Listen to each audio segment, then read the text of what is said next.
Generating traffic and sales can be a challenge for online merchants. But selling on the Walmart Marketplace puts your products in front of millions of customers who shop on Walmart.com. And right now, sellers who join Walmart Marketplace can save up to 50% on referral and fulfillment fees for the first 90 days. So get started today. Head over to marketplace.walmart.com/savings.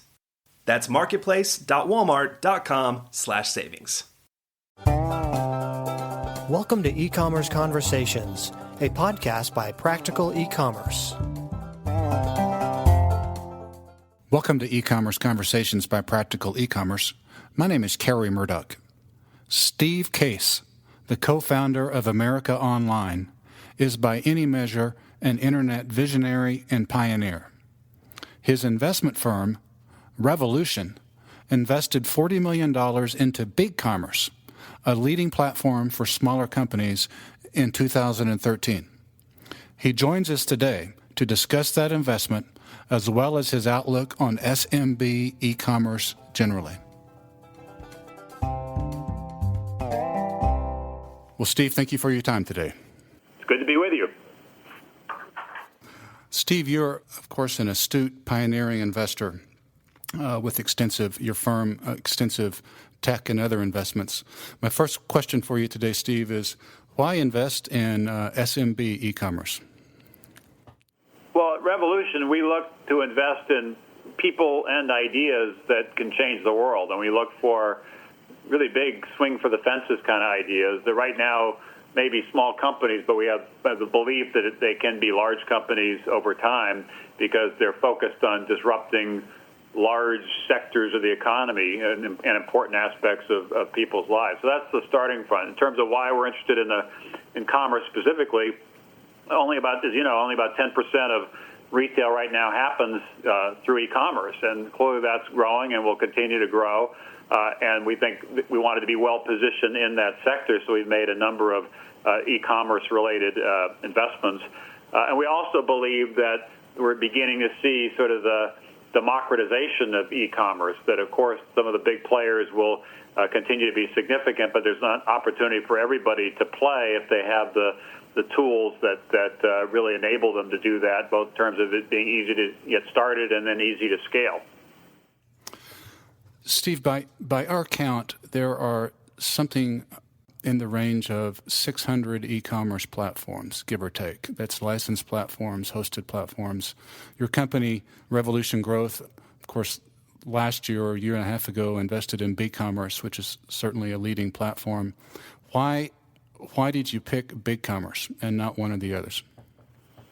Well, we talked to a number when we were trying to understand the business, but we really concluded Bigcommerce had the product and the platform and the people and the partners to really emerge as the leader in the sector. And so we really like to bet on the ones that we think can be the winners, try to be helpful, not just in terms of providing the investment capital, but also helpful in terms of working with them to help expand their teams or establish new strategic alliances or things like that. We just believe they had the right solution, and some of that was because they had crafted the design of the platform in a very smart way, and also been very thoughtful in trying to figure out ways to make it really easy for people to get started, but also easy for people to grow with the platform and stay with the platform. So as their business expanded, as their needs expanded, Bigcommerce can expand with them. And they also recognize that this is the kind of business where partnerships make sense. That there's an old African proverb that if you want to go quickly, you can go alone, but if you want to go far, you must go together. And I think that applies in the e-commerce space as well. So rather than try to do everything themselves, Bigcommerce has tried to create a platform that leverages the innovation happening throughout the ecosystem. So open APIs so people can have apps on the Bigcommerce platform, partnering with payment providers rather than trying to be a payment solution on their own. So that open approach and platform approach was really a key reason why we concluded they really had the right strategy, had the right team, had the right platform, and had the beginnings of the right partnerships to really emerge as the leader in the space. Was $40 million, is that what? That's correct. Once you make a $40 million investment in a platform like Bigcommerce, what happens then from your standpoint? How closely are you involved? Do you sit on the board? What do you do after you make that? Yeah, we do get involved in the companies because, as I said, it's partly about the investment capital, but partly what we try to do is really work with the companies, roll up our sleeves and try to be helpful. So in this case, I personally joined the board of Bigcommerce and have been involved in particularly thinking about their partnership strategy and the role partners have played. It was important before. It's even more important now because we really are trying to establish a tapestry of alliances around Bigcommerce, and that's really where we think we can focus the most of our efforts. Many observers, Steve, believe that e-commerce for smaller companies could be increasingly difficult going forward.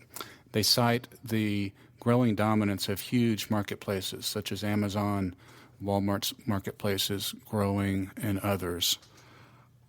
How can for smaller e-commerce companies listening to this, how can a small e-commerce company prosper in that environment going forward?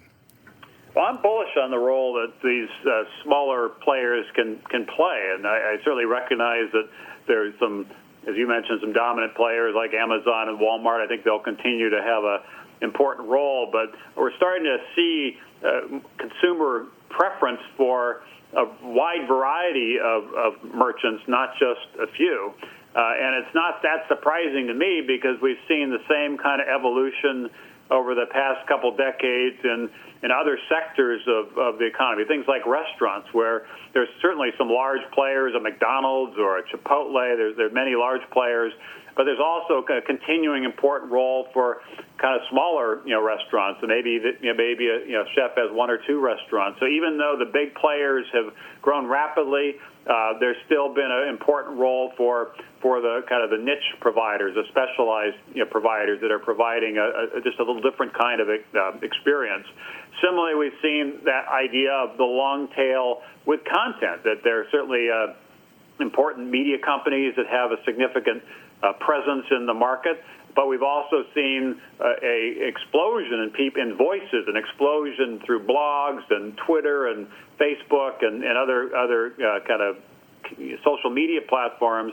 There are now far more people providing content, being essentially journalists, sharing their point of view than was true a decade ago. So that proliferation of voices again suggests that consumer desire is for not just a few media companies to play that role, not just a few restaurant chains to feed them, but a broad range of providers. And we think the same dynamic is now happening in e-commerce. Up until now, until platforms like Bigcommerce existed, it was somewhat limiting because if you were a small merchant, you didn't really have the resources to create a terrific e-commerce site. You either would have to spend a lot of money and spend a lot of time on it, or you really wouldn't be able to participate in a significant way.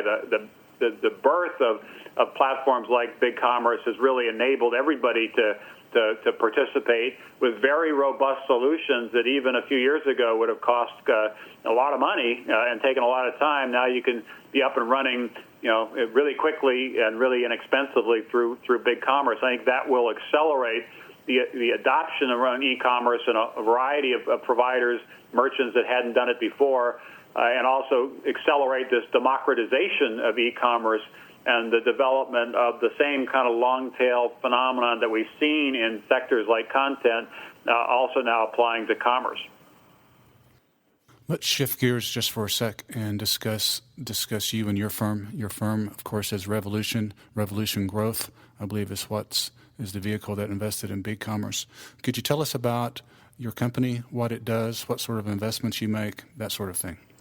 Well, we started Revolution about a decade ago. We have two parts of it, Revolution Ventures, which focuses on early-stage investing really in startups, and Revolution Growth focused on later-stage investing what we think of as speed-ups. And Bigcommerce, given the scale they already had when we started talking to them, was a $40 million investment out of our growth fund, which is actually the largest investment we've made out of that fund. So it really shows our commitment to e-commerce and specifically our commitment to Bigcommerce. What we look for are great entrepreneurs that really have disruptive ideas that really have the potential to change how we live our everyday lives and restructure, disrupt, if you will, key sectors of the economy. So we look at things in a fairly broad context. We've invested in dozens of companies over the past a decade, and it's really been a lot of fun. And it's informed by my own experience as a co-founder of America Online, AOL, now 30 years ago. We really believed that someday the internet would become part of everyday life, but at the time, only 3% of people were online. And so when we said we wanted to get America Online, we knew it was going to take a while. It really took us a decade. But finally, people realized the importance of it. Finally, we were able to establish the partnerships to kind of propel it.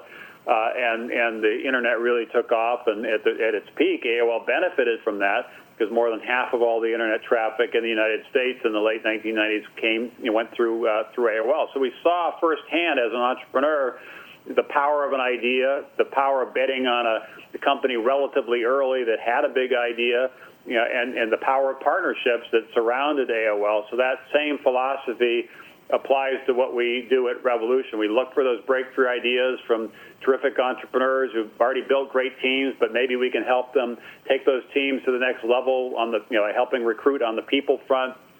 We believe in partnerships, so maybe there's ways we can, kind of leverage the network we have to establish strategic alliances with more players.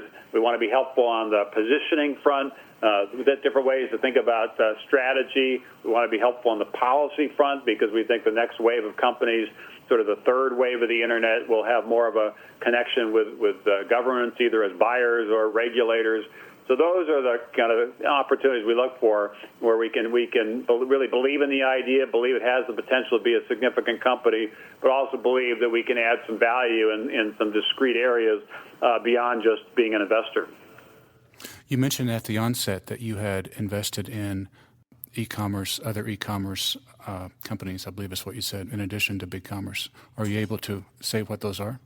Sure. There have been a variety of different companies, and we actually were fairly involved in the birth of the e-commerce now more than 2 decades ago. And it's amusing to think now, but I remember going to conferences back then where there'd be pretty vigorous debate whether e-commerce would ever take off. And there was certainly some bullish views, but the cynical view was that nobody would ever feel comfortable entering their credit card online because of the fear of hackers.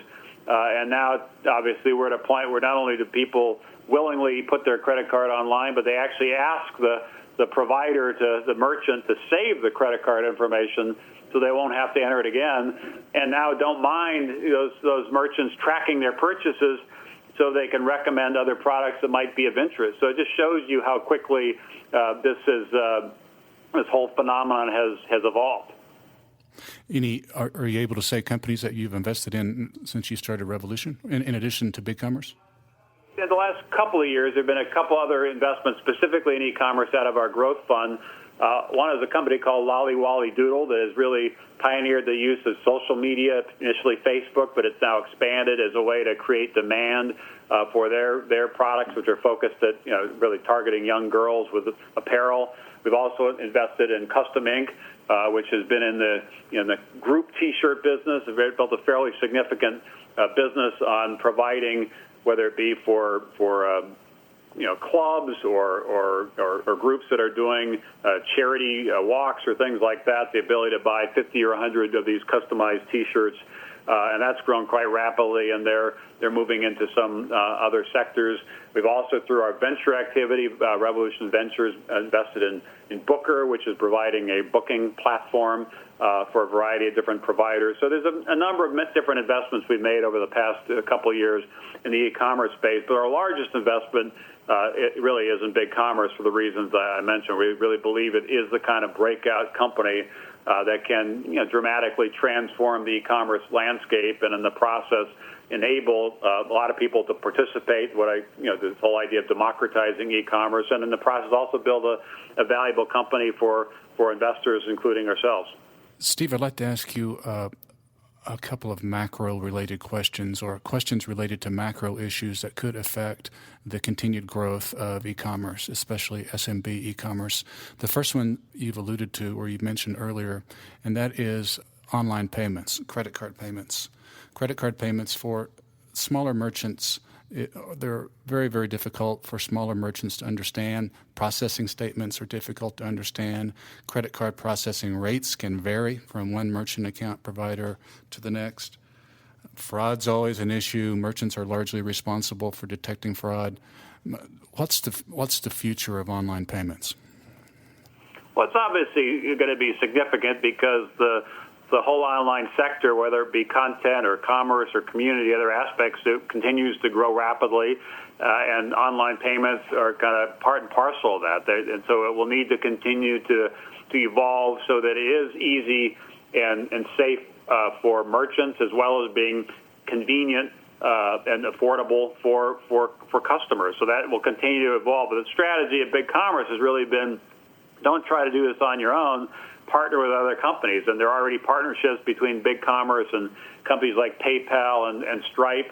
And recently, Bigcommerce did another round of investment, and one of the investors in the company was American Express, which is another example of sort of the mainstream payment providers recognizing that things are changing in the commerce space, particularly in the e-commerce space, and also recognizing that Bigcommerce as a company really has an opportunity to emerge as the leader in this field. So the online payment space will continue to evolve, will continue to become important. The Bigcommerce strategy of partnering with others that really are experts in that field and integrating them into the Bigcommerce platform so merchants can get up and running easily and don't have to worry about these online payment providers, and Bigcommerce can essentially get the benefit of its network of e-commerce merchants to negotiate favorable rates from these payment providers. We think that's the right strategy here. Sales taxes. The shift, of course, from brick and mortar retailing to online retailing has really put local taxing districts, as you know, in a financial bind. There's a mishmash of state laws, county laws on sales taxes. It's very confusing for merchants. Congress has gotten involved but hasn't done anything to date. What's the answer for e-commerce sales taxes? Well, I actually was involved 20-plus years ago in trying to get the Congress to not tax e-commerce, because in the early days of e-commerce, it was important that there not be any constraints put in place or bottlenecks or barriers put in place that might slow the growth of e-commerce. E-commerce is growing rapidly. It's still only 10% of retail, but clearly is growing rapidly, so it's not surprising that Congress is now taking a fresh look at it. I don't know exactly what they should do. I've not been involved recently in discussions with the Congress on these issues, but I do think ultimately more of a federal solution so it isn't the kind of patchwork of inconsistent state laws you reference is probably the answer. But exactly when to do it and how to do it and how to structure it, I've not been involved enough recently to really have an informed view on it. But the fact that it's an issue on the table now, I think, is a sign that e-commerce is coming of age and it's becoming a more significant part of people's lives, a more significant part of the economy. And as a result, it's time to take a fresh look at what the right approach should be. Anything else, sir, on your mind about e-commerce generally, SMB e-commerce, your investment in Bigcommerce? Anything else that we haven't touched on?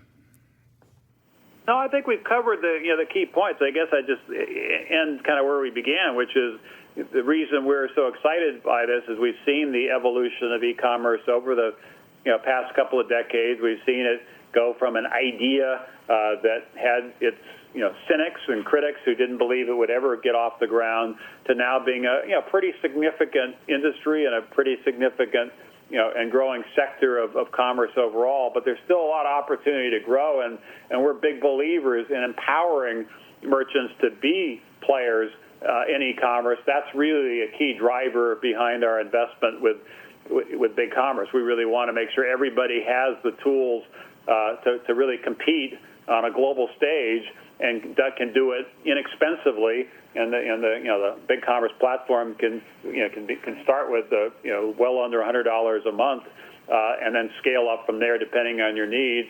And also, we can set up the stores relatively quickly. You can be up and running in a couple hours with the beginnings of a store. The whole idea of giving people everywhere the power to participate in this, what's now a global e-commerce opportunity, is what Bigcommerce is all about. It's why Revolution Growth backed them, and we really believe it has the potential to emerge as the leader in the e-commerce space, and in the process, really democratize e-commerce. And over time, maybe millions of merchants are able to participate that otherwise wouldn't have been able to participate because of a relatively easy to use, relatively inexpensive yet scalable e-commerce platform. That's really what Bigcommerce is all about, and that's why we're so excited to be investors, and why I've been so excited to be a member of the board of directors at Bigcommerce. Well, for purposes of our listeners, we've been visiting with Steve Case. Steve's investment company is Revolution. That's at revolution.com. We've discussed his company's investment in Bigcommerce. That website is bigcommerce.com. And Steve Case, we want to thank you for your time today, sir. Thank you.